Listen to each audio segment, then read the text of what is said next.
दोस्तों, स्वागत है एक बार फिर आप सभी का हमारे YouTube चैनल पर। दोस्तों, कहानी शुरू करने से पहले आपसे एक छोटी सी गुजारिश है कि आप अपने ईयरफोन को अपने कानों में ढंग से लगा लीजिए, क्योंकि यह कहानी बहुत ही बेहद डरावनी होने वाली है। अगर आपको कहानी अच्छी लगे तो वीडियो को लाइक करें और चैनल को सब्सक्राइब ज़रूर करें, ताकि हमारी नई कहानी आप तक आसानी से पहुंच सके। और हमें कमेंट करके यह बताएं कि आप यह कहानी कहां से देख रहे हैं, ताकि अगली वीडियो में आपका नाम ले सकें। तो चलिए बिना किसी देरी के शुरुआत करते हैं आज की इस रोमांचक कहानी की।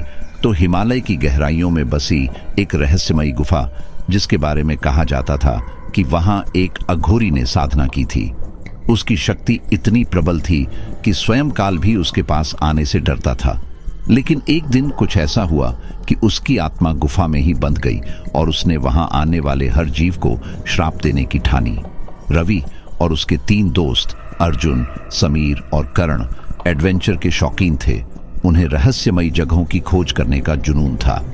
जब उन्हें इस शापित गुफा के बारे में पता चला तो वे वहां जाने का मन बना बैठे। गांव वालों ने उन्हें कई बार रोका और समझाया कि जो भी उस गुफा में गया वह कभी वापस नहीं लौटा। लेकिन दोस्तों ने इसे सिर्फ एक कहानी समझा और अपनी यात्रा शुरू कर दी। रात का समय था। चारों दोस्त टॉर्च की रोशनी में गुफा के भीतर बढ़ रहे थे। गुफा के अंदर अजीब सी ठंड थी, जबकि बाहर मौसम सामान्य था। अंदर जाते ही उन्होंने महसूस किया कि कोई अदृश्य ताकत उन्हें देख रही है। अचानक दीवारों पर खुदाई के पुराने निशान दिखे, जिनमें अघोरी की साधना के चित्र उकेरे हुए थे। यहां कुछ गलत है, हमें वापस चलना चाहिए, अर्जुन घबराकर बोला। लेकिन करण ने मजाक उड़ाया, भूत वूत कुछ नहीं होता, ये सब सिर्फ डराने की कहानियां हैं। जैसे ही करण ने यह कहा, एक भीषण ठाका गुफा में गूंज उठा। टॉर्च की रोशनी एक छाया मूर्ति पर पड़ी, जिसकी आंखें अंगारों की तरह जल रही थीं। अचानक हवा में एक आकर्षक आवाज गूंजी, तुम्हें श्राप मिल चुका है, अब कोई नहीं बचा सकता। गुफा में अंधेरा गहराने लगा। दोस्तों ने भागने की कोशिश की, लेकिन गुफा की दीवारें जैसे उनके चारों ओर सिमटने लगीं। एक के बाद एक वे जमीन पर गिरते चले गए। उनकी आंखों के सामने अघोरी का भूतिया चेहरा उभर आया। तुमने मेरी समाधि को अपवित्र किया है, अब तुम्हारी आत्माएं यहीं कैद रहेंगी। रवि हिम्मत करके उठा और अपने जेब में रखी हनुमान चालीसा जोर जोर से पढ़ने लगा। अघोरी की परछाई अचानक कांपने लगी और जोर जोर से चीखने लगी। गुफा की दीवारें फटने लगीं और चारों दोस्तों को बाहर फेंक दिया गया। सुबह जब गांव वालों को पता चला कि वे जिंदा बच गए तो उन्होंने आश्चर्य से पूछा, तुम लोग बच कैसे गए? रवि ने कांपती आवाज में कहा, हनुमान चालीसा, शायद यही हमें बचा पाई। लेकिन एक अजीब बात हुई। जब वे अपने घर लौटे तो रात को उनके सपनों में वही अघोरी आता और कहता, श्राप कभी खत्म नहीं होता, तुम्हारा अंत अभी बाकी है। हिमालय की बर्फीली पहाड़ियों के बीच एक रहस्यमयी गुफा थी, जिसके बारे में सदियों से खौफनाक कहानियां सुनाई जाती थीं। कहते थे कि वहां एक अघोरी ने वर्षों तक कठिन तपस्या की थी, लेकिन किसी कारणवश उसकी आत्मा उस गुफा में ही कैद रह गई। गांव वाले उस गुफा के करीब भी जाने से डरते थे, क्योंकि जिसने भी वहां कदम रखा वह कभी वापस नहीं लौटा। लेकिन इंसानी जिज्ञासा डर से बड़ी होती है, और इसी जिज्ञासा ने 4 दोस्तों रवि, अर्जुन, समीर और करण को वहां जाने के लिए मजबूर कर दिया। चारों दोस्तों ने गांव के बुजुर्गों की चेतावनी को मजाक समझा और गुफा की ओर निकल पड़े। जैसे जैसे वे गुफा के करीब पहुंचे, हवा ठंडी और भारी महसूस होने लगी। गुफा के मुहाने पर अजीब सी नक्काशियां बनी थीं, जिनमें एक अघोरी को ध्यान में बैठे दिखाया गया था। उसकी आंखों से आग जैसी लपटें निकल रही थीं और नीचे कुछ संस्कृत में लिखा था, जिसका अर्थ था, जो मेरी साधना भंग करेगा वह मेरे श्राप का भागी होगा। गुफा के अंदर अंधेरा था और दीवारों पर जली हुई मशालों के निशान थे, जैसे किसी ने यहां अनुष्ठान किया हो। भीतर कदम रखते ही उन्हें ऐसा लगा कि जैसे कोई अदृश्य शक्ति उनके चारों ओर घूम रही हो। अचानक करण ने जोर से हंसते हुए कहा, अरे ये सब बकवास है, भूत वूत कुछ नहीं होते। लेकिन उसकी हंसी गुफा की दीवारों से टकराकर गूंजने लगी और तभी एक भयानक ठहाका पूरे वातावरण में गूंज उठा। चारों दोस्त स्तब्ध रह गए। हवा में अचानक एक अजीब सी गंध फैल गई, जैसे कुछ जल रहा हो। अर्जुन ने टॉर्च की रोशनी चारों ओर घुमाई और तभी उनकी नजर गुफा की दीवार पर पड़ी, जहां किसी ने खून से लिखा था, अब तुम बच नहीं सकते। अचानक गुफा की गहराई से एक परछाई निकली। उसकी आंखें जलते अंगारों की तरह चमक रही थीं। हवा में एक भारी आवाज गूंजी, तुमने मेरी शांति भंग की है, अब श्राप तुम्हारा पीछा करेगा। तभी एक अदृश्य ताकत ने करण को जमीन पर पटक दिया। वह चीखने लगा, कुछ पकड़ रहा है मुझे, छोड़ो, मुझे छोड़ो। लेकिन वहां कोई नजर नहीं आ रहा था। रवि ने जल्दी से जेब से हनुमान चालीसा निकाली और पढ़ने लगा। तभी परछाई एक दर्दनाक चीख के साथ पीछे हटने लगी। हवा में गूंजती आवाज कमजोर पड़ गई, लेकिन फिर भी गुफा की दीवारों पर कुछ कंपन सा महसूस हो रहा था। चारों दोस्तों ने तुरंत वहां से भागने की कोशिश की, लेकिन गुफा की जमीन अचानक दरकने लगी, जैसे कोई शक्ति उन्हें अंदर खींच रही हो। आखिरकार जैसे तैसे वे बाहर निकल पाए।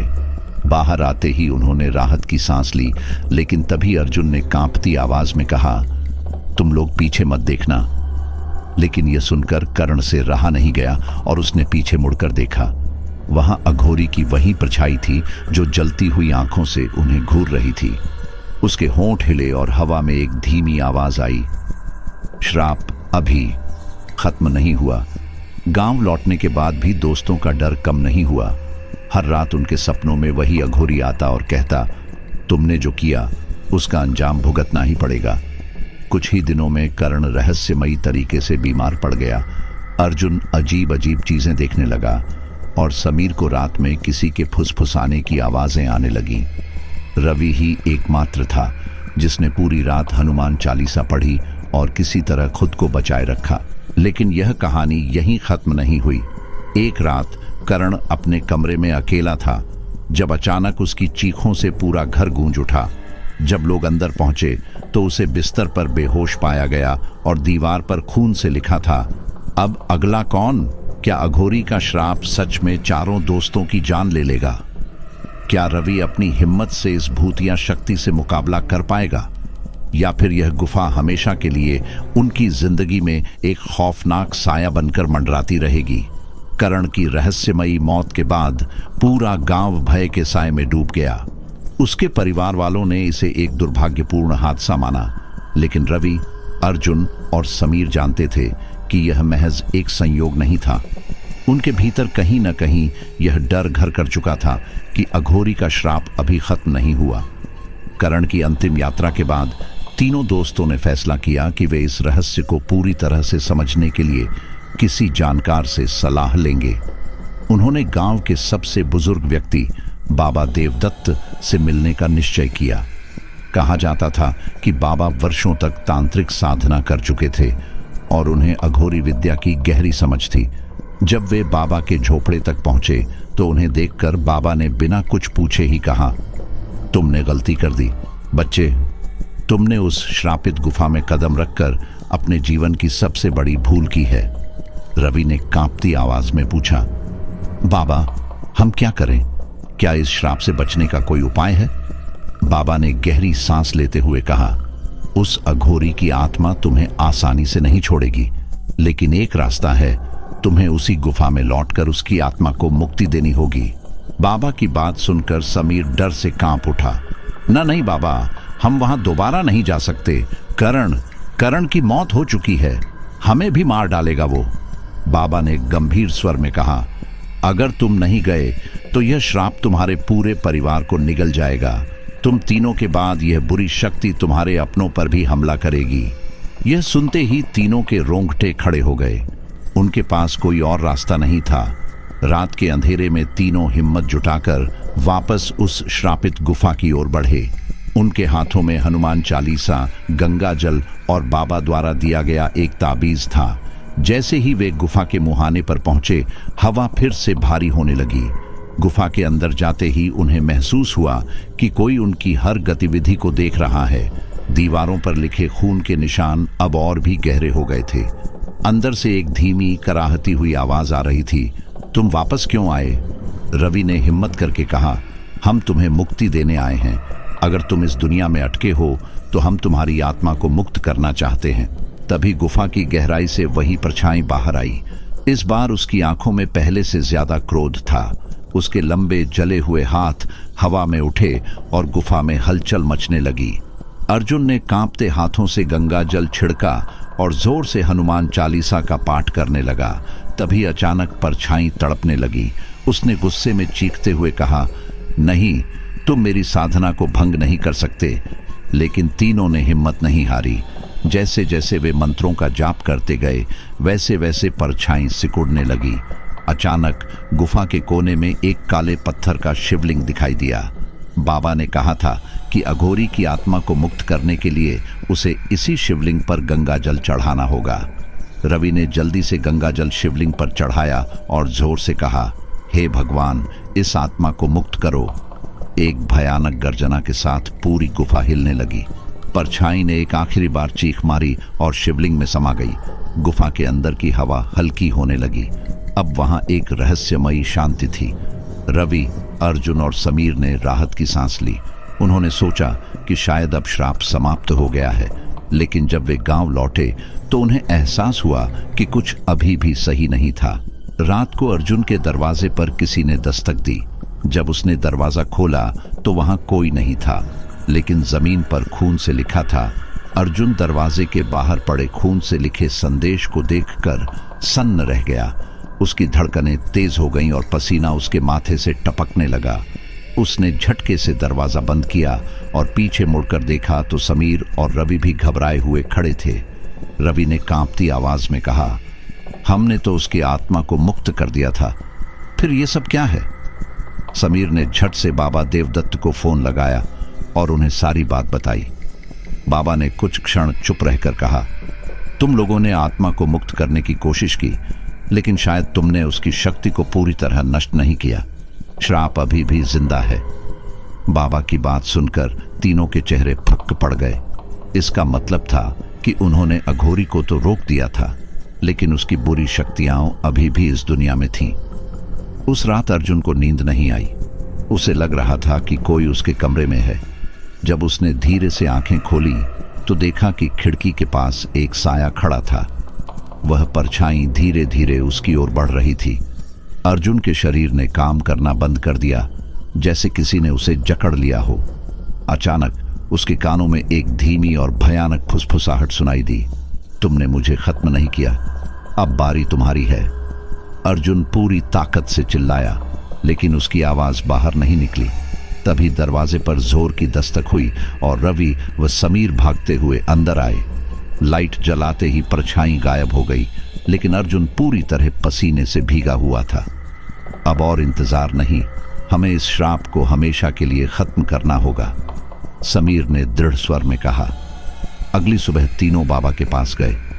बाबा ने एक पुरानी किताब निकाली और उसमें से एक पृष्ठ खोलकर कहा, श्राप को पूरी तरह खत्म करने के लिए तुम्हें उस गुफा में जाकर वहां दबे हुए अघोरी के अवशेषों को जलाना होगा। जब तक उसकी देह इस धरती पर रहेगी, उसकी शक्ति भी बनी रहेगी। बाबा की इस बात ने तीनों के रोंगटे खड़े कर दिए। इसका मतलब था कि उन्हें दोबारा उस भयानक गुफा में जाना होगा, जहां उन्होंने मौत को करीब से महसूस किया था, लेकिन उनके पास कोई और रास्ता नहीं था। रात के समय तीनों ने हिम्मत जुटाई और फिर से उस गुफा की ओर चल पड़े। उनके हाथों में गंगा जल, मंत्रों की पुस्तक और बाबा द्वारा दिया गया एक विशेष दीपक था। जैसे ही वे गुफा के अंदर पहुंचे, वातावरण पहले से भी ज्यादा भयावह था। दीवारों से अचानक खून टपकने लगा और हवा में अजीब सी गंध फैल गई। तभी गुफा के बीचों बीच जमीन पर एक सफेद कपड़े में लिपटा हुआ कुछ दिखा। यही अघोरी के अवशेष हैं, रवि ने धीरे से कहा। जैसे ही उन्होंने अवशेषों को जलाने के लिए दीपक आगे बढ़ाया, पूरी गुफा कांप उठी। एक भयानक चीख गूंजी, नहीं, तुम ऐसा नहीं कर सकते। अचानक गुफा की छत से काली परछाइयां निकलने लगीं और तीनों पर झपट पड़ी। अर्जुन और समीर जमीन पर गिर पड़े, जबकि रवि ने हिम्मत जुटाकर गंगा जल छिड़क दिया। परछाइयां चीखने लगीं, लेकिन वे रुकी नहीं। समीर ने जल्दी से मंत्र पढ़ने शुरू किए और दीपक को अवशेषों पर रख दिया। जैसे ही आग की लौ अवशेषों को छूने लगी, पूरी गुफा जलने लगी और परछाइयां तेज चीख के साथ गायब होने लगी। गुफा का कंपन रुक गया। अब वहां सिर्फ राख बची थी। अघोरी की आत्मा मुक्त हो चुकी थी। तीनों ने राहत की सांस ली और वहां से निकलने लगे। लेकिन जैसे ही वे गुफा के बाहर आए, एक आखिरी फुसफुसाहट हवा में गूंजी। रवि, अर्जुन और समीर जैसे तैसे गुफा से बाहर निकल तो आए, लेकिन उनके मन में डर अभी भी बैठा हुआ था। अघोरी के अवशेषों को जलाने के बावजूद हवा में गूंजती वह आखिरी फुसफुसाहट उनकी आत्मा तक को कंपा गई थी। क्या तुम सच में सोचते हो कि यह अंत है? गांव लौटकर तीनों ने राहत की सांस ली, लेकिन उनके चेहरे की हवाइयां उड़ी हुई थीं। बाबा देवदत्त ने जब उन्हें देखा तो गहरी सांस लेते हुए बोले, तुम लोगों ने जो किया वह बेहद साहसिक था, परंतु कुछ चीजें इतनी आसान नहीं होती। रवि ने घबराते हुए पूछा, बाबा, हमने अघोरी के अवशेष जला दिए, फिर भी हमें यह क्यों लग रहा है कि कुछ अधूरा रह गया? बाबा ने कुछ सोचकर कहा, क्योंकि तुमने उसकी देह को जलाया है, लेकिन उसकी आत्मा की पीड़ा अभी भी बनी हुई है। अघोरी ने जो सिद्धियां प्राप्त की थीं, वे इतनी आसानी से नष्ट नहीं होती।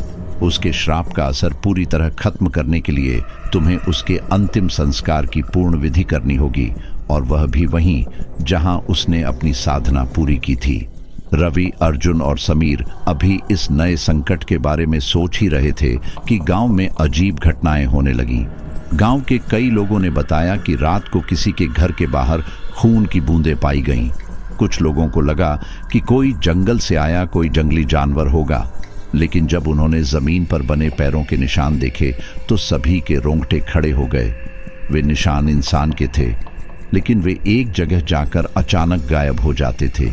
गांव के बुजुर्गों को लगा कि यह कोई बुरा संकेत है। लोगों में दहशत फैलने लगी। अर्जुन को रात में अजीब सपने आने लगे। सपनों में वही अघोरी उसे घूरता रहता, उसकी आंखों में जलती हुई आग दिखती। धीरे धीरे अर्जुन की तबीयत बिगड़ने लगी। वह अकेले रहने लगा, कम बोलने लगा और उसकी आंखों के नीचे काले घेरे पड़ गए। एक रात समीर और रवि उसके घर पहुंचे तो अर्जुन अपने कमरे में फर्श पर बैठा हुआ था। उसके चेहरे पर कोई भाव नहीं थे और वह अंधेरे में बस एक ही चीज बुदबुदा रहा था, वह वापस आ गया है, वह हमें छोड़कर नहीं गया, वह हमारे साथ है। रवि और समीर को लगा कि अर्जुन पर किसी शक्ति का प्रभाव हो चुका है। तभी अचानक कमरे में मौजूद बल्ब जोर से फट गया और पूरा कमरा घने अंधकार में डूब गया। अगले ही पल अर्जुन की चीख गूंजी और वह जमीन पर गिर पड़ा। समीर ने दौड़कर लाइटर जलाया, लेकिन जब प्रकाश फैला तो दोनों के होश उड़ गए। अर्जुन के शरीर पर किसी ने नाखूनों से गहरे निशान बना दिए थे, जैसे किसी अदृश्य शक्ति ने उसे पंजों से नोच डाला हो। अर्जुन की यह हालत देखकर रवि और समीर घबरा गए। उन्होंने तुरंत बाबा को बुलाया। बाबा ने अर्जुन की हालत देखकर गहरी सांस ली और कहा, अब समय आ गया है, हमें अघोरी की आत्मा को पूरी तरह मुक्त करना होगा, वरना यह श्राप पूरे गांव को अपनी चपेट में ले लेगा। बाबा ने समझाया कि उन्हें अघोरी की साधना की जगह जाकर वहां विधिपूर्वक उसका अंतिम संस्कार करना होगा, लेकिन इसमें सबसे बड़ी समस्या थी, वह स्थान अब भी उसकी आत्मा के प्रभाव में था। रवि ने डरते हुए पूछा, अगर वहां जाकर हमने कोई गलती कर दी तो क्या होगा? बाबा ने गंभीर स्वर में कहा, तो तुम तीनों में से कोई वापस नहीं आएगा। रात के तीसरे पहर जब पूरा गांव सो रहा था, तब बाबा, रवि, समीर और अर्जुन, जो अभी भी कमजोर था, एक बार फिर उस जंगल की ओर चल पड़े। उनके हाथों में मंत्रों से भरा ताम्रपत्र, हवन सामग्री और बाबा का दिया हुआ एक दिव्य ताबीज था। जंगल में घुसते ही अजीब घटनाएं होने लगी। ठंडी हवा अचानक गर्म होने लगी, जैसे कोई आग जल रही हो। हर तरफ अंधेरा घना होता जा रहा था। कदम कदम पर लग रहा था कि कोई उन्हें देख रहा है। जब वे अघोरी की साधना वाली जगह पहुंचे तो वहां जमीन पर एक गड्ढा था, जहां उसकी हड्डियां दबी हुई थीं। बाबा ने मंत्रोच्चार शुरू किया और हवन अग्नि जलाई। तभी अचानक जमीन हिलने लगी, पेड़ों के पत्ते जोर जोर से सरसराने लगे। एक भारी भरकम आवाज गूंजी, तुम्हें लगा था कि मुझे जलाकर तुम मुक्त हो जाओगे? मूर्खों, अब मैं तुम्हारी आत्माएं अपने साथ ले जाऊंगा। अचानक आग की लपटें तेज हो गईं और एक काली आकृति गड्ढे से निकलने लगी। उसकी आंखों में आग जल रही थी और उसके लंबे नाखून खून से सने हुए थे। बाबा ने जोर से मंत्र पढ़ते हुए ताम्रपत्र को आग में डाल दिया। परछाई चीखने लगी। उसकी चीखें इतनी भयानक थीं कि पूरा जंगल गूंज उठा।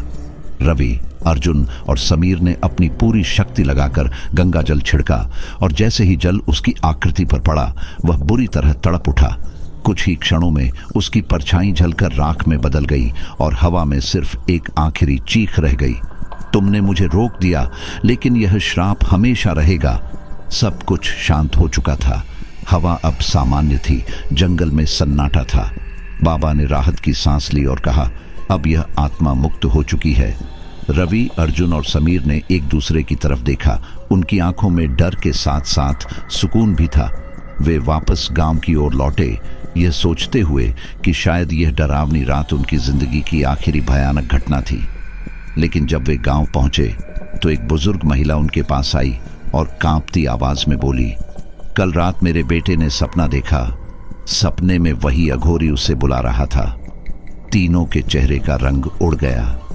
गांव की बुजुर्ग महिला की बात सुनकर रवि, अर्जुन और समीर के शरीर में सिहरन दौड़ गई। क्या सच में श्राप खत्म हो चुका था, या फिर अघोरी की आत्मा अभी भी किसी न किसी रूप में अपना प्रभाव बनाए हुए थी? बाबा देवदत्त ने गहरी सांस लेते हुए कहा, अगर वह अघोरी सपनों में लौट रहा है तो इसका मतलब है कि उसका कुछ अंश अभी भी यहाँ मौजूद है। हमें यह पता लगाना होगा कि वह कौन सी चीज है जो उसे यहाँ से पूरी तरह मुक्त होने से रोक रही है। बाबा की बात सुनकर समीर ने घबराते हुए कहा, बाबा, हमने तो उसकी आत्मा का अंतिम संस्कार कर दिया था, फिर भी वह क्यों वापस आ रहा है? बाबा ने आंखें बंद कर ली और कुछ बुदबुदाने लगे। कुछ देर बाद उन्होंने आंखें खोली और गंभीर स्वर में कहा, अघोरी की साधना अधूरी रह गई थी।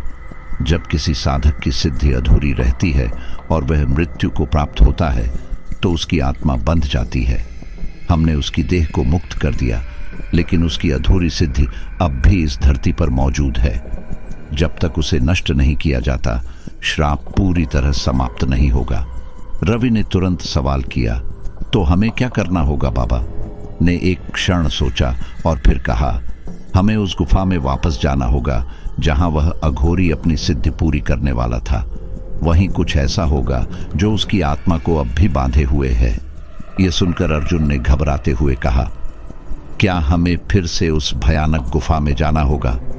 पिछली बार वहां से बचकर आना भी मुश्किल था। बाबा ने उसकी पीठ थपथपाई और कहा, डर तुम्हें कमजोर बना देगा पुत्र। अगर हम अब नहीं गए तो यह श्राप पूरी तरह गांव को अपनी चपेट में ले लेगा। रात का तीसरा पहर हो चुका था। पूरा गांव गहरी नींद में था, लेकिन रवि, अर्जुन, समीर और बाबा देवदत्त एक बार फिर से जंगल की ओर बढ़ रहे थे। चारों के हाथ में मशालें थीं और बाबा के हाथ में एक ताम्रपत्र और गंगा जल से भरा कलश था। गुफा के पास पहुंचते ही माहौल अचानक बदल गया। हवा में ठंडक थी, लेकिन उसके साथ एक अजीब सी सड़ांत भी फैली हुई थी। ऐसा लग रहा था जैसे गुफा के भीतर कुछ बहुत पुराना और भयानक मौजूद हो। जैसे ही वे अंदर घुसे, चारों तरफ अजीब सी सरसराहट होने लगी। दीवारों पर अजीब आकृतियां उभरने लगी, मानो कोई उन्हें देख रहा हो। अर्जुन ने घबराकर रवि का हाथ पकड़ा और फुसफुसाया, मुझे बिल्कुल अच्छा नहीं लग रहा, हमें वापस चलना चाहिए। लेकिन इससे पहले कि कोई कुछ कह पाता, गुफा के अंदर जमीन अचानक हिलने लगी। दीवारों पर लगी मशालें खुद ब खुद बुझने लगीं। अब वहां सिर्फ बाबा के हाथ की मशाल का उजाला बचा था। तभी गुफा की सबसे गहरी जगह से एक तेज चिल्लाहट गूंजी, तुम लोग फिर आ गए। अचानक गुफा के अंदर एक भयानक दृश्य सामने आया। वहां एक पत्थर के चबूतरे पर एक कंकाल बैठा हुआ था, जिसके चारों ओर अजीब मंत्र लिखे हुए थे। उसकी आंखों के स्थान पर अंधेरा था, लेकिन ऐसा लग रहा था कि वह अभी भी जिंदा है और उन्हें घूर रहा है। बाबा ने तेज आवाज में मंत्र पढ़ना शुरू कर दिया। जैसे जैसे मंत्रों की गूंज बढ़ी, गुफा में तेज हवाएं चलने लगीं। दीवारों से निकलती परछाइयां चीखने लगीं। तभी कंकाल की आंखों में एक भयानक लाल चमक आ गई। उसके जबड़े से एक भयंकर आवाज निकली, तुम लोग मेरी सिद्धि को नष्ट करने आए हो, मैं तुम्हें छोड़ूंगा नहीं। और फिर अचानक ही वह कंकाल उठने लगा। उसकी हड्डियां चटकने लगी और वह अपनी जगह से खड़ा हो गया। उसके चारों ओर काली लपटें उठने लगी। रवि, अर्जुन और समीर ने डर के मारे अपनी आंखें बंद कर लीं, लेकिन बाबा ने मंत्र पढ़ना जारी रखा। जैसे ही उन्होंने गंगा जल उस कंकाल पर छिड़का, वह तड़पने लगा और जमीन पर गिर पड़ा। कंकाल जमीन पर गिरते ही गुफा में एक तेज विस्फोट हुआ। पूरा स्थान कांप उठा और अंधकार अचानक खत्म हो गया। अब वहां सिर्फ शांति थी। बाबा ने अपनी आंखें बंद करके कहा, अब यह आत्मा मुक्त हो चुकी है, इसका श्राप समाप्त हो गया। रवि, अर्जुन और समीर ने राहत की सांस ली।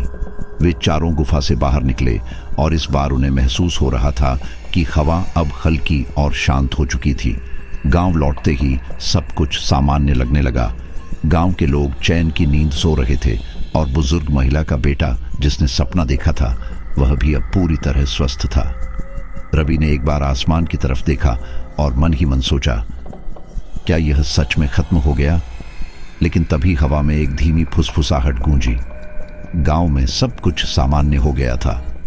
लोग अब पहले की तरह अपने खेतों में काम करने लगे थे।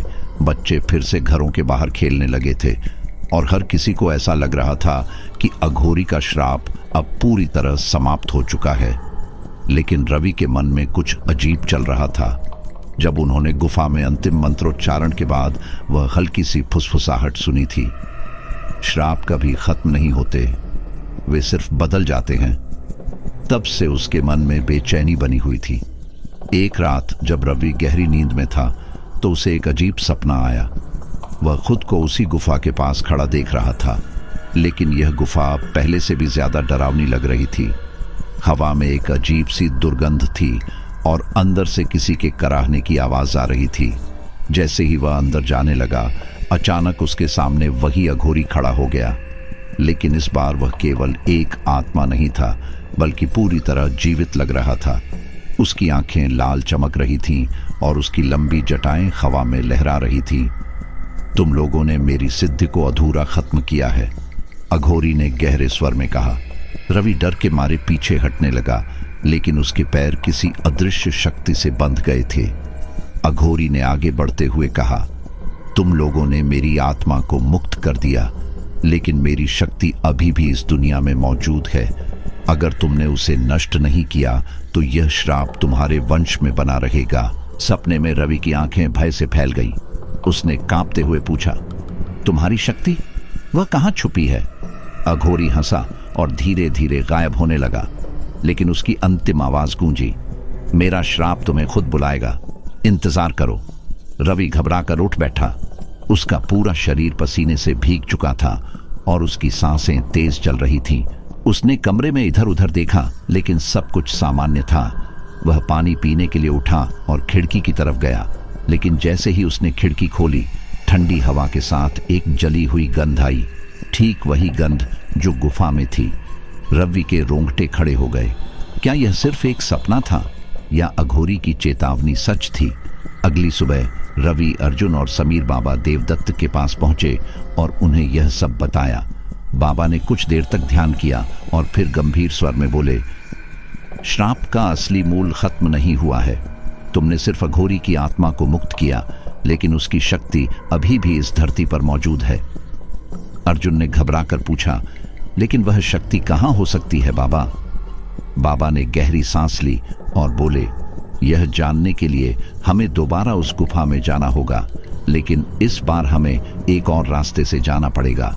उस रहस्यमयी जलकुंड के भीतर से रवि, अर्जुन और समीर एक दूसरे को देखने लगे।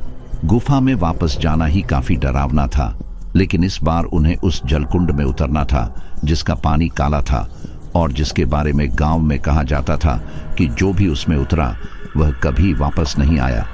गुफा का दूसरा रहस्य, जलकुंड का द्वार रात होते ही वे चारों गुफा की ओर बढ़े।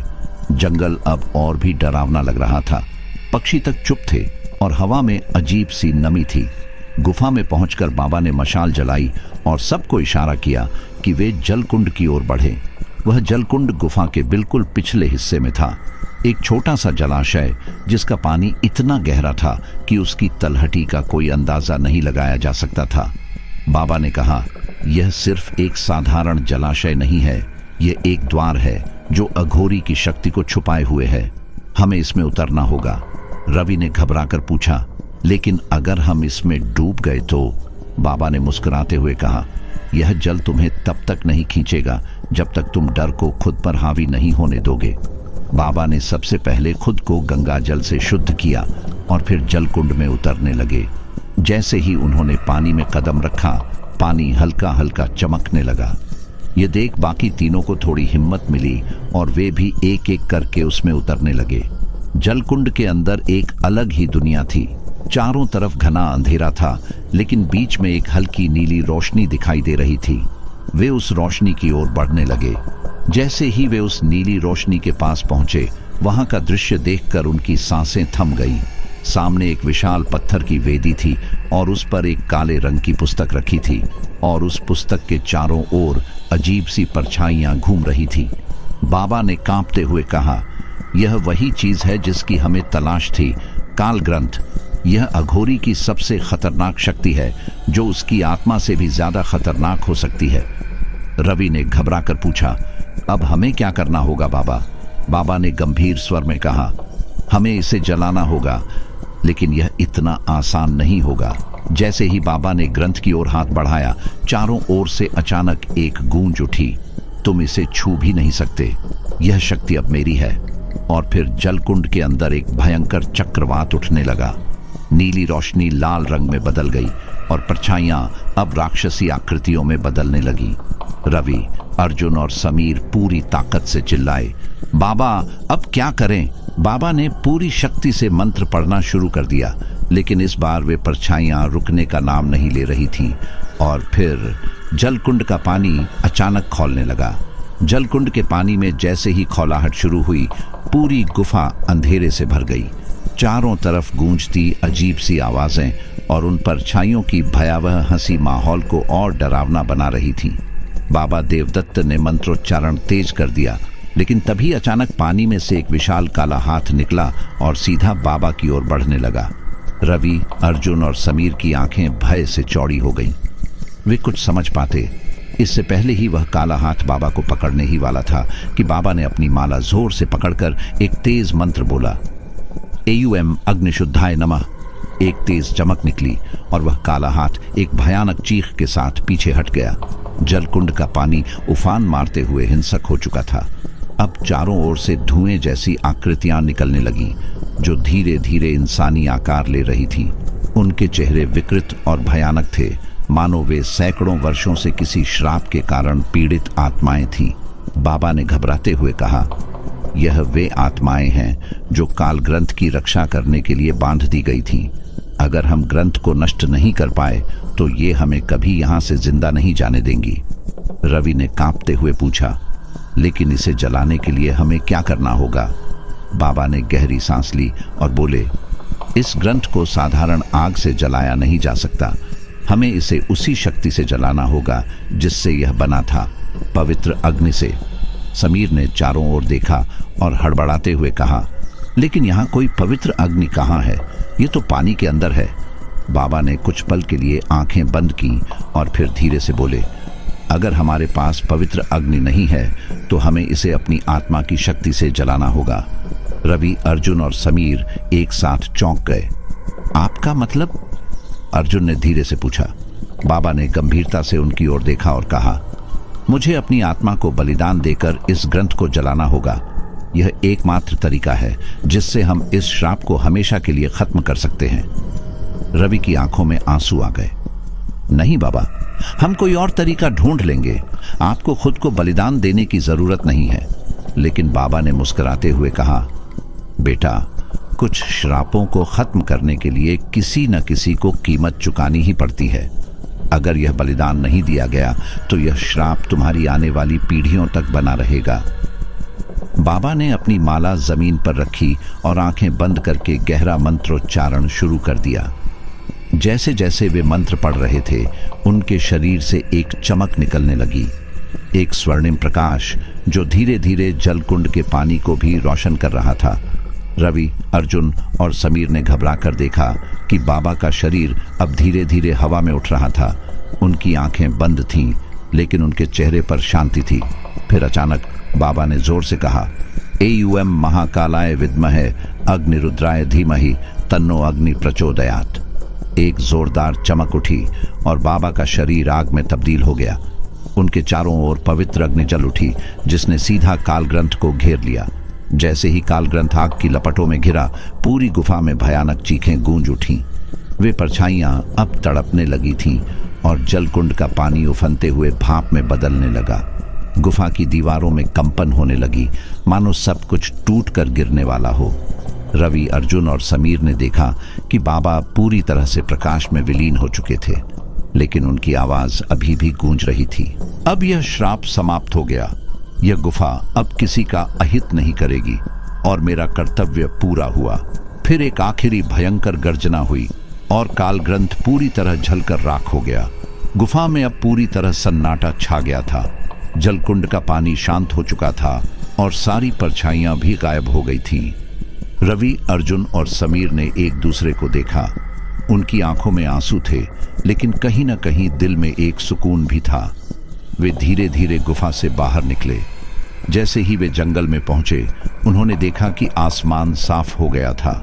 गांव की ओर से मंदिर की घंटियां बजने की आवाज आ रही थी, मानो किसी अनदेखी शक्ति ने अब गांव को पूरी तरह मुक्त कर दिया था। रवि ने पीछे मुड़कर गुफा की ओर देखा और मन ही मन बाबा देवदत्त को प्रणाम किया। तुमने खुद को बलिदान कर दिया बाबा, लेकिन आपने हमें हमेशा के लिए बचा लिया। अर्जुन ने धीरे से कहा, अब गांव को यह बताने का समय आ गया है कि श्राप खत्म हो चुका है। समीर ने सिर हिलाया और कहा, हाँ, लेकिन बाबा हमेशा हमारे साथ रहेंगे, हमारी यादों में। तीनों गांव की ओर बढ़ गए, लेकिन जब वे गुफा से पूरी तरह दूर हो चुके थे, तब अचानक गुफा के अंदर जलकुंड के नीचे कहीं एक बहुत हल्की हलचल हुई। राख में से धीरे धीरे एक छोटी सी ज्वाला फिर से जल उठी और फिर एक धीमी मगर गूंजती हुई आवाज आई, श्राप कभी खत्म नहीं होते, वे सिर्फ बदलते हैं। गांव लौटने के बाद रवि, अर्जुन और समीर ने मंदिर के पुजारी को पूरी कहानी सुनाई। गांव के बुजुर्गों ने बाबा देवदत्त के बलिदान को याद करते हुए पूरे गांव में दीप जलाए और विशेष पूजा रखी। ऐसा लग रहा था कि अब गांव के लोगों को उस भयावह श्राप से मुक्ति मिल चुकी थी। लेकिन कुछ दिनों बाद कुछ अजीब घटनाएं फिर से होने लगी। आधी रात को कुछ लोगों ने गुफा की दिशा से अजीब सी गूंजती आवाजें सुनी। कुछ लोगों ने दावा किया कि उन्होंने जंगल के पास किसी काले साए को चलते देखा था। एक दिन गांव का एक 12 साल का लड़का अमन अचानक लापता हो गया। उसकी मां का रो रो कर बुरा हाल था। गांव वालों ने पूरा जंगल छान मारा, लेकिन अमन का कोई निशान नहीं मिला। रवि, अर्जुन और समीर को शक हुआ कि यह गुफा से जुड़ा मामला हो सकता है। वे तुरंत जंगल की ओर बढ़े और उस गुफा तक पहुंच गए। वहां का माहौल पहले जैसा डरावना नहीं था, लेकिन अंदर से एक अजीब सी ठंडी हवा आ रही थी।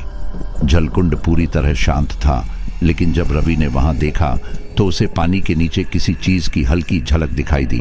उसने जल्दी से एक मशाल जलाई और पानी में झांका। अमन का चेहरा पानी के नीचे दिख रहा था।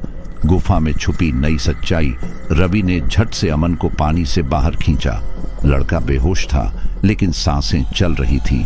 अर्जुन ने तुरंत उसके चेहरे पर पानी के छींटे मारे और कुछ ही देर में अमन कांपते हुए होश में आ गया। उसने कांपती आवाज में कहा, वो फिर से जिंदा हो गया। रवि, अर्जुन और समीर एक दूसरे की ओर देखने लगे। कौन? किसकी बात कर रहे हो? अर्जुन ने घबराते हुए पूछा। अमन ने कांपते हुए जवाब दिया, बाबा, लेकिन वो पहले जैसे नहीं हैं। उनका चेहरा, उनका शरीर, वो अब इंसान नहीं रहे, वो कुछ और बन चुके हैं। बाबा देवदत्त, लेकिन एक अलग रूप में। रवि, अर्जुन और समीर के रोंगटे खड़े हो गए। क्या बाबा का बलिदान व्यर्थ गया, या कुछ ऐसा था जो वे समझ नहीं पाए थे? अभी वे कुछ सोच ही रहे थे कि गुफा के अंदर से किसी के चलने की आवाज आई। अंधेरे के बीच से एक परछाई धीरे धीरे जलकुंड के पास आ रही थी। वो वहीं थे, बाबा देवदत्त, लेकिन उनका चेहरा पहले जैसा शांत और दिव्य नहीं था। अब उनकी आंखें जलती हुई राख जैसी थीं और उनके शरीर से काले धुएं की लपटें निकल रही थीं। उन्होंने धीरे से कहा, तुमने सोचा था कि यह श्राप खत्म हो गया। नहीं, यह श्राप अब मेरे खून में बह रहा है। रवि, अर्जुन और समीर के चेहरे पर सन्नाटा छा गया। गुफा में हवा ठंडी होने लगी और जल कुंड से हल्के हल्के बुलबुले उठने लगे। गुफा में घना अंधकार फैल गया। बाबा देवदत्त का शरीर धीरे धीरे धुएं में बदल रहा था, लेकिन उनकी आंखें एक जलती हुई लौ जैसी चमक रही थी। रवि, अर्जुन और समीर के दिल जोर जोर से धड़क रहे थे। अर्जुन ने हिम्मत जुटाकर पूछा, बाबा, ये आप क्या कह रहे हैं? आपने तो श्राप को खत्म कर दिया था, फिर यह सब कैसे हो सकता है? बाबा की आवाज अब पहले जैसी शांत नहीं थी। वह भारी और गूंजती हुई लग रही थी, जैसे किसी दूसरी दुनिया से आ रही हो। मैंने सोचा था कि मेरा बलिदान इस श्राप को हमेशा के लिए खत्म कर देगा, लेकिन कुछ शक्तियां इतनी आसानी से मिटती नहीं हैं। जब काल ग्रंथ जल रहा था, उसकी ऊर्जा मेरे अंदर समा गई। अब मैं न पूरी तरह जीवित हूं, न पूरी तरह मृत। मैं इस श्राप का हिस्सा बन चुका हूं। रवि के रोंगटे खड़े हो गए। तो क्या अब आप हमारे लिए खतरा बन चुके हैं? बाबा ने एक पल के लिए चुप रहकर जलकुंड की ओर देखा। फिर वे बोले, अभी नहीं, लेकिन बहुत जल्द यह श्राप अपनी पूरी शक्ति के साथ वापस आएगा, और इस बार इसे रोकने के लिए सिर्फ बलिदान ही नहीं, बल्कि कुछ और बड़ा करना होगा। अमन, जो अब तक डर से कांप रहा था, अचानक जोर से बोल पड़ा, मुझे गुफा के अंदर एक और रास्ता दिखा था। वहां कुछ लिखा हुआ था, अग्नि का द्वार। रवि और अर्जुन चौंक गए। बाबा ने गहरी सांस ली और कहा, हाँ, अग्नि का द्वार, यही एकमात्र तरीका है इस श्राप को हमेशा के लिए खत्म करने का। लेकिन वह द्वार ऐसे ही नहीं खुलेगा। उसके लिए हमें 3 बलिदान देने होंगे, शरीर का, आत्मा का और इच्छा का। समीर ने घबराकर पूछा, इसका क्या मतलब हुआ? बाबा की आंखों में एक अजीब सी चमक आ गई। वे बोले, जिसने शरीर का बलिदान दिया वह इस दुनिया में नहीं रहेगा। जिसने आत्मा का बलिदान दिया वह हमेशा के लिए किसी और दुनिया में चला जाएगा, और जिसने इच्छा का बलिदान दिया वह जीते जी मौत जैसा जीवन जिएगा। गुफा में एक अजीब सन्नाटा छा गया। 3 बलिदान कौन देगा? रवि, अर्जुन और समीर के चेहरे सफेद पड़ गए। रवि ने धीरे से कहा, अगर यह सब सच है तो हमें तय करना होगा कि यह बलिदान कौन देगा। बाबा ने गंभीर स्वर में कहा, तुम्हारे पास ज्यादा समय नहीं है। अग्नि का द्वार खुलते ही श्राप की असली शक्ति बाहर आ जाएगी। अगर तुम सही बलिदान नहीं दे सके तो यह श्राप पूरे गांव और फिर पूरे संसार को निगल सकता है। गुफा के अंदर से एक गहरी गूंज उठी। जलकुंड के पानी में फिर से हलचल होने लगी। रवि, अर्जुन और समीर ने एक दूसरे की ओर देखा। अब सवाल यह था, क्या वे तैयार थे इस आखिरी बलिदान के लिए? गुफा के भीतर माहौल और भी भारी हो गया था। बाबा देवदत्त की आंखें जलती हुई अग्नि की तरह चमक रही थीं, और उनके शब्दों ने रवि, अर्जुन और समीर के दिलों में हलचल मचा दी थी। 3 बलिदान कौन देगा? यह सवाल हवा में गूंज रहा था। अर्जुन ने हिम्मत जुटाकर कहा, बाबा, अगर यह बलिदान देना ही पड़े तो हमें पहले यह समझना होगा कि हम किस चीज का सामना कर रहे हैं। यह अग्नि का द्वार आखिर क्या है? बाबा ने जलकुंड की ओर इशारा किया। धीरे धीरे पानी के भीतर कुछ आकृतियां बनने लगीं।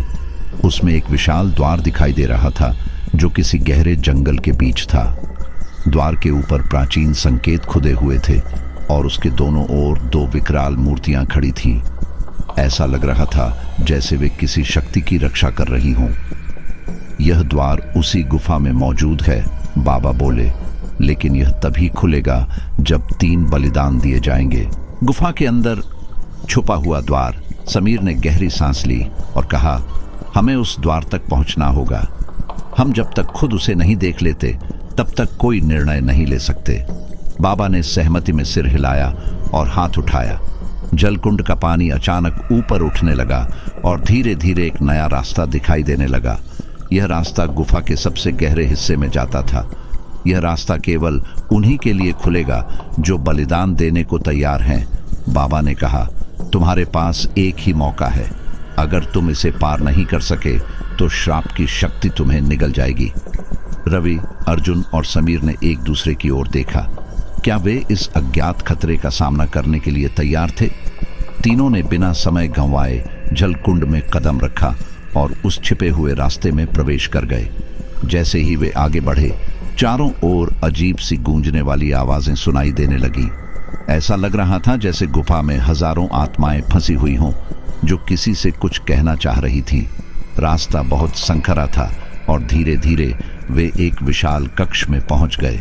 सामने वही अग्नि का द्वार था जिसे उन्होंने जलकुंड में देखा था। यह द्वार किसी रहस्यमयी ऊर्जा से चमक रहा था और उसके ऊपर लिखे शब्द अब धीरे धीरे स्पष्ट हो रहे थे। जो बलिदान देगा वही मोक्ष पाएगा, जो पीछे हटेगा वह श्रापित हो जाएगा। रवि ने धीरे से कहा, अब हमारे पास दो ही रास्ते हैं, या तो हम बलिदान दें या इस श्राप को हमेशा के लिए झेलते रहें। अर्जुन ने मुट्ठियां भींच लीं और कहा, अगर यह करना ही होगा तो मैं तैयार हूं, लेकिन हमें सोच समझकर तय करना होगा कि कौन सा बलिदान कौन देगा। बाबा देवदत्त, जो अब धुएं के रूप में मौजूद थे, बोले, समय बहुत कम है।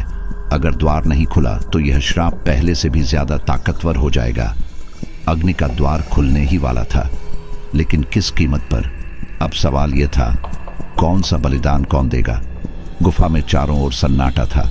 अग्नि का द्वार अब हल्की हल्की लाल चमक से जगमगाने लगा था। बाबा देवदत्त का धुएं सा अस्तित्व अभी भी वहां मौजूद था, मानो किसी अदृश्य शक्ति से बंधे हों। रवि, अर्जुन और समीर के दिलों में हलचल थी। कौन सा बलिदान कौन देगा, यह सवाल अब सबसे बड़ा बन चुका था। हमारे पास ज्यादा समय नहीं है। बाबा की आवाज गूंजी, अगर श्राप की ऊर्जा पूरी तरह जाग गई तो इसे रोक पाना नामुमकिन हो जाएगा। रवि ने गहरी सांस ली और कहा, मैं शरीर का बलिदान देने के लिए तैयार हूं। अगर यह मेरे जाने से रुक सकता है तो मुझे कोई पछतावा नहीं होगा। अर्जुन ने तुरंत मुंह खोला, नहीं रवि, हम ऐसे ही हार नहीं सकते। हो सकता है कि कोई और तरीका हो। बाबा ने सिर हिलाया, नहीं, अब कोई दूसरा रास्ता नहीं है। शरीर का बलिदान दिए बिना द्वार नहीं खुलेगा। लेकिन याद रहे, यह केवल मौत नहीं है, बल्कि यह तुम्हारे अस्तित्व को पूरी तरह मिटा देगा। न आत्मा बचेगी, न स्मृति। रवि ने आंखें बंद कर ली। यह सोचना भी भयानक था कि कोई इस दुनिया में कभी था ही नहीं, लेकिन अगर यही करना था तो वह तैयार था। लेकिन तभी समीर ने अचानक जोर से कहा, रुको, यह बलिदान मैं दूंगा। सबने चौंक कर उसकी ओर देखा। समीर की आंखों में आंसू थे। उसने धीरे से कहा, मैं इस श्राप से पहले भी जुड़ा था, इस गुफा से पहले भी मेरा नाता था। रवि और अर्जुन सन्न रह गए। क्या मतलब? अर्जुन ने पूछा। समीर ने कांपते हाथों से अपनी शर्ट के बटन खोले और अपनी छाती पर एक अजीब सा निशान दिखाया। यह कोई साधारण निशान नहीं था, बल्कि वही प्रतीक था जो अग्नि के द्वार पर उकेरा गया था। बाबा देवदत्त ने आंखें चौड़ी कर लीं। तुम वही हो जिसे चुना गया था। रवि और अर्जुन समझ नहीं पा रहे थे कि यह सब क्या हो रहा था। समीर ने सिर झुका लिया और कहा, मुझे हमेशा से महसूस होता था कि मेरे अंदर कुछ अजीब था। जब मैं छोटा था तो अक्सर मुझे इस गुफा के सपने आते थे। मुझे यहाँ की हर चीज जानी पहचानी लगती थी। और अब मैं समझ गया हूँ कि क्यों। बाबा ने धीरे से कहा, क्योंकि तुम पहले भी इस गुफा का हिस्सा थे। यह तुम्हारा दूसरा जन्म है समीर। तुम्हारी आत्मा को इस श्राप से जोड़ा गया था और अब यह फैसला तुम्हें ही लेना होगा। रवि और अर्जुन सकते में थे। समीर ने एक पल के लिए आंखें बंद की, फिर उसने धीरे से कहा, अगर यह मेरा भाग्य है तो मैं इसे स्वीकार करता हूं। मैं शरीर का बलिदान देने के लिए तैयार हूं। जैसे ही समीर ने यह कहा, पूरे गुफा में कंपन होने लगा। अग्नि के द्वार पर चमक बढ़ गई और वह धीरे धीरे खुलने लगा। समीर का शरीर कांपने लगा। उसकी त्वचा पर हल्की लपटें उठने लगीं। रवि और अर्जुन कुछ बोलना चाहते थे, लेकिन बाबा ने हाथ उठाकर उन्हें रोक दिया। अब कुछ नहीं किया जा सकता। यह बलिदान तय हो चुका है। गुफा के अंदर से एक तेज रोशनी निकली और समीर की चीख पूरी गुफा में गूंज उठी। रवि और अर्जुन ने अपनी आंखें बंद कर लीं। जब उन्होंने दोबारा आंखें खोली, समीर वहां नहीं था। अब क्या होगा? अग्नि का द्वार पूरी तरह खुल चुका था, लेकिन इसके पीछे क्या था? क्या समीर का बलिदान व्यर्थ गया या श्राप वास्तव में खत्म हुआ? रवि और अर्जुन ने धीरे धीरे द्वार के अंदर कदम रखा और जो उन्होंने देखा वह किसी भी कल्पना से परे था। रवि और अर्जुन धीरे धीरे अग्नि के द्वार के अंदर दाखिल हुए। द्वार के उस पार अंधकार फैला हुआ था, लेकिन बीच में एक हल्की सी रोशनी दिखाई दे रही थी। समीर का बलिदान हो चुका था, लेकिन क्या यह सब सच में खत्म हुआ था? जैसे ही दोनों आगे बढ़े, उन्होंने देखा कि वे एक विशाल कक्ष में खड़े थे। चारों ओर दीवारों पर अजीब सी नक्काशी बनी थी, जिनमें अघोरी संतों की आकृतियां उकेरी गई थी। कक्ष के बीचों बीच एक काले रंग की समाधि थी, जिसके चारों ओर लाल धागे बंधे हुए थे। समाधि के ऊपर किसी की परछाई हिल रही थी, मानो कोई उसमें कैद हो। अर्जुन ने धीरे से कहा, यह क्या जगह है? रवि ने समाधि के पास जाकर ध्यान से देखा।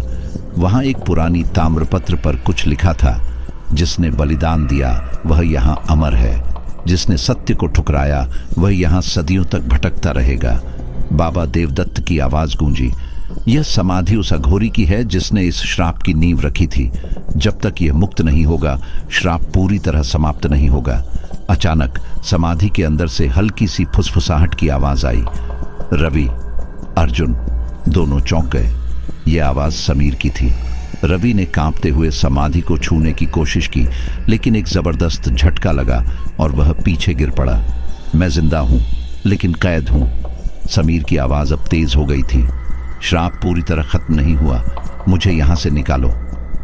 अर्जुन ने गहरी सांस ली और बाबा की ओर देखा। क्या हम समीर को बचा सकते हैं? बाबा ने गंभीर आवाज में कहा, अगर तुमने गलती की तो यह श्राप और भयानक रूप ले लेगा। रवि ने अर्जुन की ओर देखा और दोनों ने सिर हिलाया। जो भी होगा, हम समीर को अकेला नहीं छोड़ सकते। उन्होंने समाधि के चारों ओर के धागे खींचने शुरू कर दिए। जैसे ही पहला धागा टूटा, पूरे कक्ष में भूकंप जैसा कंपन होने लगा। रवि और अर्जुन ने बिना समय गंवाए समाधि के चारों ओर बंधे लाल धागों को खींचना शुरू किया। जैसे ही पहला धागा टूटा, पूरे कक्ष में अंधकार गहराने लगा। दीवारों पर बनी अघोरी आकृतियां मानो जीवंत हो गईं, उनकी आंखों से लाल रोशनी निकलने लगी। बाबा देवदत्त ने चेतावनी भरी आवाज में कहा, सावधान, हर धागा तोड़ने के साथ यह श्राप अधिक शक्तिशाली हो सकता है। अगर तुमने सही क्रम में इन्हें नहीं खोला तो तुम सब यहीं फंस जाओगे। समाधि के अंदर से समीर की दर्द भरी चीख गूंजने लगी। रवि, अर्जुन, जल्दी करो, मैं यहां नहीं रह सकता। रवि ने घबराकर अर्जुन की ओर देखा। क्या करें? अगर धागा नहीं तोड़ा तो समीर यहां फंस जाएगा। अर्जुन ने समाधि के चारों ओर बनी नक्काशियों को गौर से देखा। कुछ आकृतियों के हाथों में त्रिशूल, कुछ के हाथों में डमरू और कुछ के हाथों में अग्नि थी। अर्जुन को अचानक एहसास हुआ कि यह कोई साधारण धागा नहीं था, बल्कि एक पुराना तंत्र था। हर धागे का क्रम तय था। रवि, हमें त्रिशूल वाली आकृति के सामने का धागा पहले तोड़ना होगा। रवि ने बिना देर किए पहला धागा खींचा और एक कड़कती हुई आवाज आई। समाधि के ऊपर अंधकार फैलने लगा, लेकिन साथ ही एक हल्की सुनहरी चमक भी उठी। एक एक करके धागे टूटते गए। अर्जुन ने ध्यान से देखा और दूसरा धागा चुना। यह उस आकृति के सामने था जिसके हाथ में अग्नि थी। धागा टूटते ही हवा में तेज झोंका उठा और बाबा देवदत्त की आत्मा भी अस्थिर होने लगी। जल्दी करो, शक्ति जाग रही है, बाबा ने कहा। अब केवल एक आखिरी धागा बचा था। यह उस आकृति के सामने था जिसके हाथ में डमरू था। जैसे ही रवि ने इसे खींचा, पूरे कक्ष में विस्फोट सा हुआ। जमीन हिलने लगी और एक अजीब सी आवाज पूरे वातावरण में गूंज उठी, तुमने मेरी कैद तोड़ दी, अब मैं स्वतंत्र हूं। अचानक समाधि के ऊपर से एक काले धुएं की आकृति उठी। ये कोई और नहीं बल्कि वही अघोरी संत था जिसने यह श्राप दिया था। रवि और अर्जुन सकते में थे। उन्होंने सोचा था कि वे समीर को बचाने जा रहे हैं, लेकिन इसके बजाय उन्होंने एक खतरनाक शक्ति को मुक्त कर दिया था। बाबा देवदत्त की आवाज कांप रही थी, तुमने बहुत बड़ी भूल कर दी। यह अघोरी अब अपने श्राप को और शक्तिशाली बना सकता है। रवि और अर्जुन ने पीछे मुड़कर देखा। समीर अभी भी समाधि के अंदर था, लेकिन उसकी आंखें अब बदल चुकी थीं। समाधि के ऊपर काले धुएं की आकृति अब आकार लेने लगी। उसकी आंखें जलते अंगारों जैसी चमक रही थीं और पूरे कक्ष में अजीब सी गूंज उठने लगी। तुमने मुझे मुक्त कर दिया, अब इस श्राप को कोई नहीं रोक सकता। वह डरावनी आवाज गहरी गूंजी। रवि और अर्जुन ने देखा कि समीर अभी भी समाधि के अंदर था, लेकिन उसकी आंखों में अजीब सा परिवर्तन हो रहा था। उसका चेहरा सफेद पड़ चुका था और होंठ कुछ बुदबुदा रहे थे।